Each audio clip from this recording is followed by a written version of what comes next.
Hello, my name is Diane L. and I will be speaking to you about collections rich in African American images. They speak 1,000 words. You've probably already seen this slide before since it's a part of every program. And a few housekeeping details. All the resources are provided in the associated handout, so you definitely want to get your hands on that. I will talk fast. And I'm hoping that you'll be inspired to research for the target community that you are pursuing, since I can't share everything in 20 minutes. We crave images of our ancestors. Often we have to rely on the photographs taken by others that still survive, and that's true for me personally. Also, we don't have a lot of photos in our family, and by linking up with other extended family members, I have been able to create a bit of a photograph archive. Most photos are not labeled. The ones I'm going to be talking about, many of them don't have a family name or a personal name linked to them. We don't even often know location, though we're a bit more likely to know location. And so it kind of makes our work cut out for us. And we're going to look at online collections. You're watching this program virtually. So I want to share with you, for the most part, resources that you can continue to sit at your computer, use your fingers, and kind of walk through the world of the web. So first I want to talk about the Library of Congress. Library of Congress has quite a few images depicting those during enslavement. And here are some examples of a few of them. There are many, many more. Typically, we will know where the photos were taken. Typically, we will know about when they were taken, and that's about the extent of the details. And many do survive. It also has images such as this 1897 one showing a Grand Lodge of Masons. And maybe your ancestor was a member of this Grand Lodge, and you actually are looking at an image of that person, whether you recognize it or not. Here's a collection showing some photos from 1899 to 1907, and these have a tendency to be a bit more, family photos, right? It's the family, it's people together. Some are studio shots, some are outside at home, some are at school learning a trade, etc. There was also a collection put together for the 1900 Paris exhibition, and this collection is over 550 images, and you can see some of them here. Some are of individuals, some are group settings, some are also taken out in the community. Again, they've been identified as best as possible. And we also have an Ancestry. Many of you may have access to it. If you don't personally have a subscription, you can always see if your library does. Many libraries provide access to Ancestry.com. And one of the collections it has is the U.S. African American Photo Collection, dated 1850 to 2000. This is a mix of images from the Library of Congress and from the National Archives and Records Administration, called NARA. So let's talk about another federal agency. We talked about the Library of Congress. Well, what about the Smithsonian? And the Smithsonian just recently created Smithsonian Open Access, which has a lot of images included, more than 3 million images that are from across the Smithsonian's various museums. And if I put in a search term Negro, I come up with almost 26,000 results. Here are some of the results. Obviously, it's not all just images and photographs. Some of it's ephemera, it's publications, and more. But here's this great image of a quartet.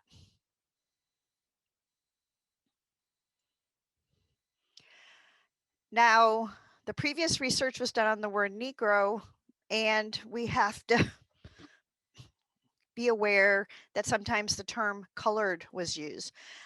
Different terms were used throughout time to refer to individuals, and an awareness of that is important. And also the term African American. And this is a mix of terms that are used on the physical photographs as they're identified, or it could be a term associated with the photographs as archivists were creating finding aids and describing the collections. And I have to say, I love finding images of children. There are many images of men, many images of women, and there's just always something special about seeing images of children. And many of these images are from the NMAAHC, which we're actually going to talk about now. And this is the National Museum of African American History and Culture, which is one of the museums of the Smithsonian.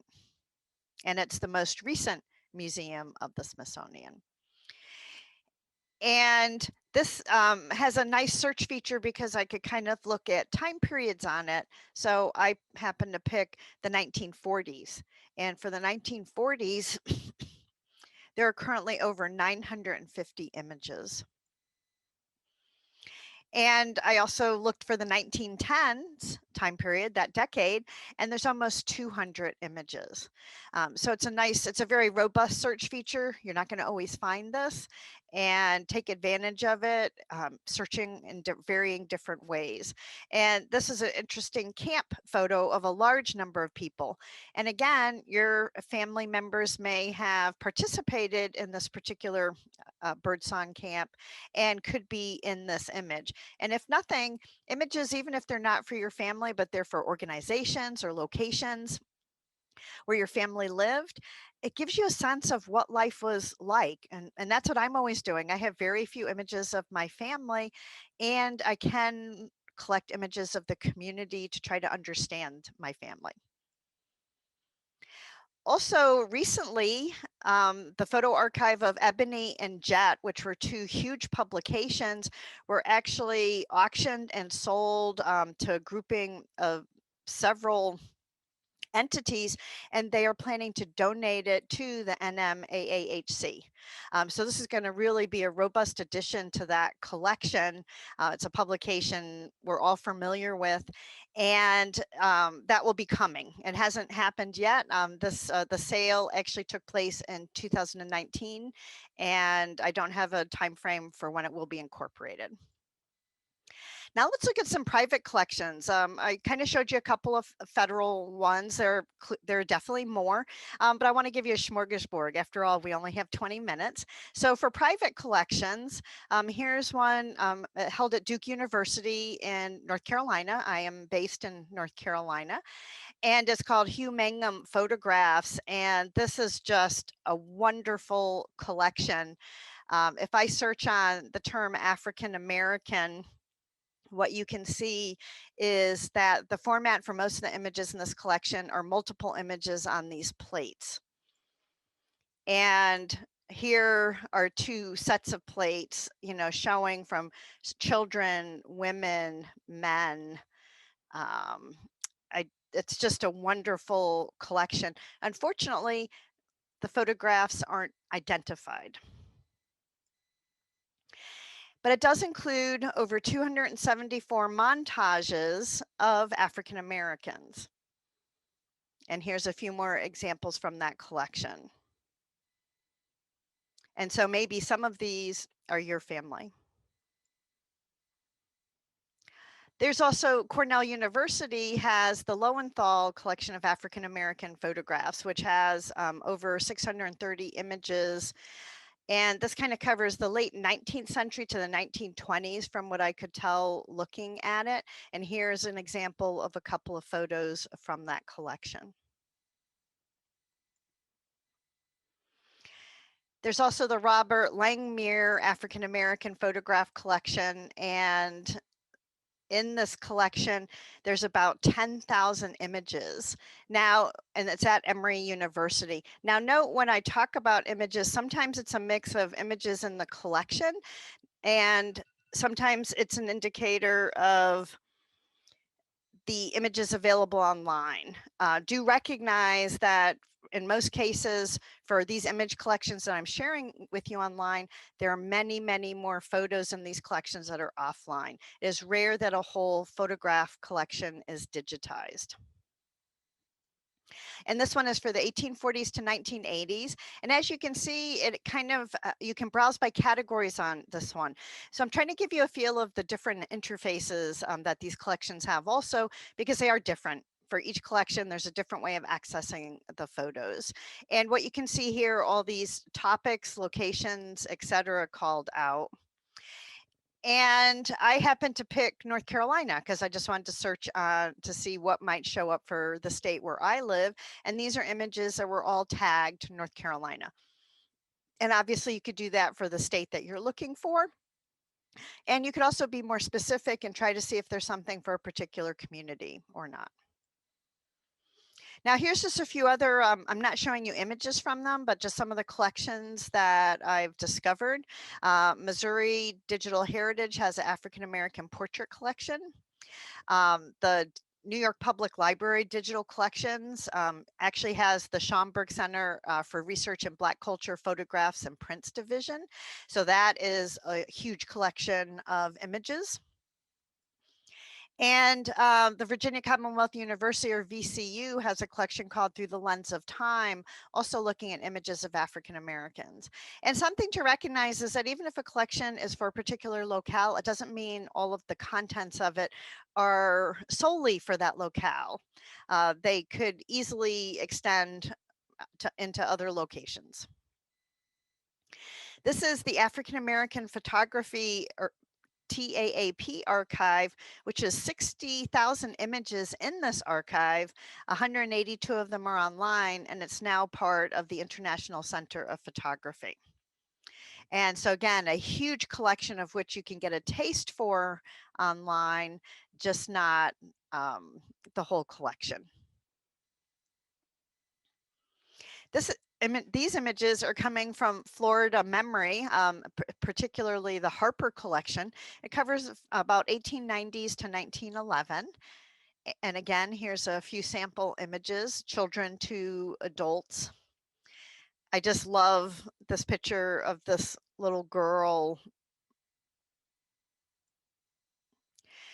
And here we have some more examples, and what I want to show you on this one is actually a couple of the women are identified. We know Nellie Franklin, and she shows up in a couple of images, and we know Rosebud Denham, and she shows up in a couple of images. So where most descriptions don't provide a personal name, there are sometimes names associated with an image, and if you may be fortunate if they end up being your family member. So let's look at a few state level, and I put North Carolina here because that's the state I'm in. This is collection P1 at UNC Chapel Hill, University of North Carolina. And it shows digital content online, and these are just a few of the sample images from this collection.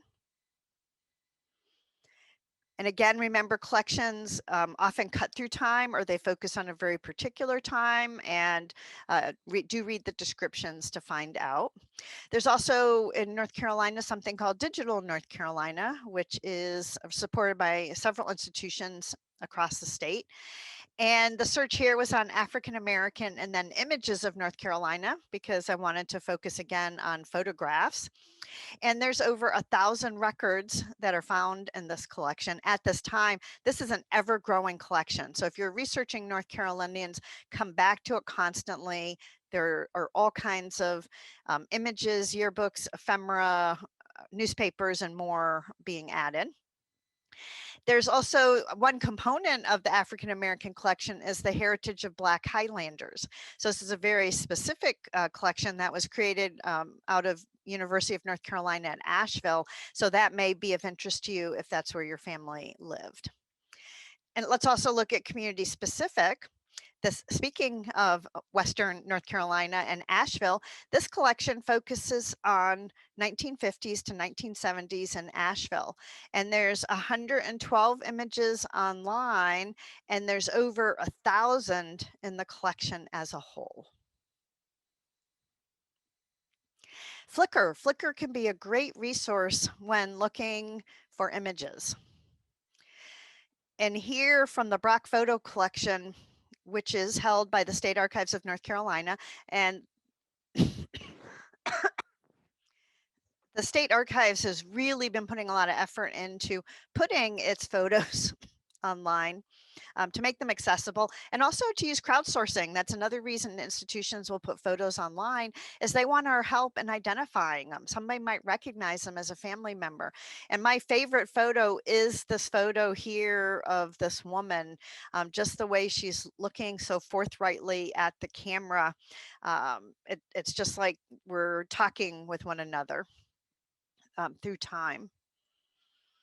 And here's a few other images that are from this same photographer, and obviously some more staring forthright the camera, which means that that was probably driven by the photographer. Now, sometimes in the State Archives collection online, there'll just be a single image, such as this young man. And this image is not dated, but we do have, we know that the studio was in Rocky Mount. So if your family was from Rocky Mount, this might have relevance.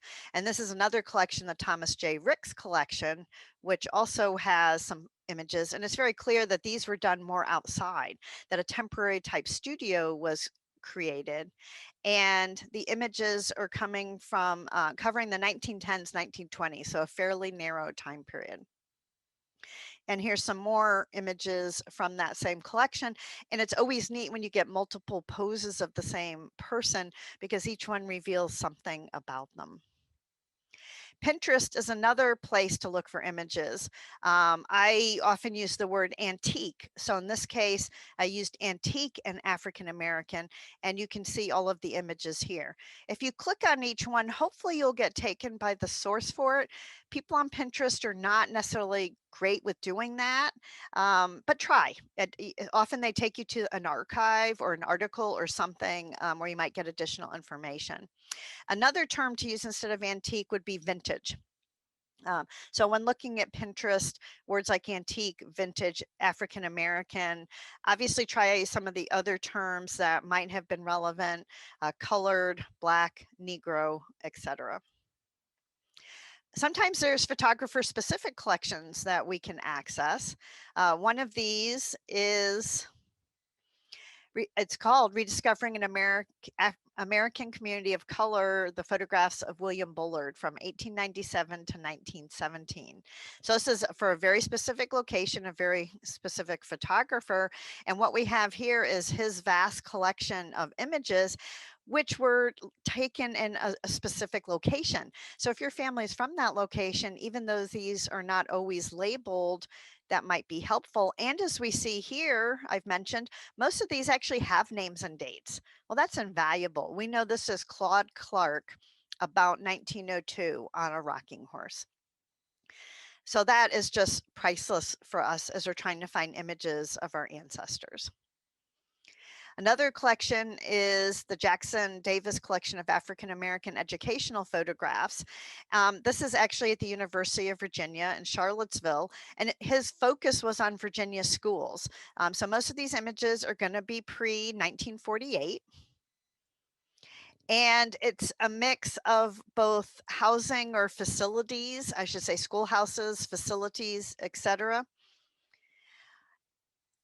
And there are also images of the individuals. So here you can see people from Hampton Institute cooking, learning, cleaning.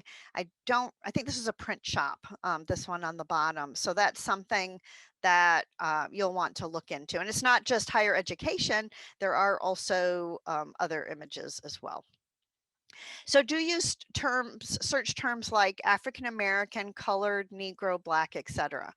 Though now many of these terms are considered derogatory, we need to use the terms that the photos were either labeled with or the archivist used in finding aids. Now, what I have found is some collections are starting to remove these offensive terms, and they are trying to rewrite those aspects of the artifacts from the time period. That varies greatly between collections, and it depends if they're being reworked or not. And there are many more online collections for you to check out. This is, again, a short period of time, so hopefully you're intrigued enough to realize that there are many of them out there. And don't forget to check the finding aids for offline collections. These will become the basis for future online collections. So keep that in mind, that online collections are just the tip of the iceberg when it comes to photographic collections, and there are many offline collections which you may want to consult. And if you do have any questions after you watch this program, feel free to email me. I've given you my email address and my two websites here. And again, thank you so much for listening to me for this program.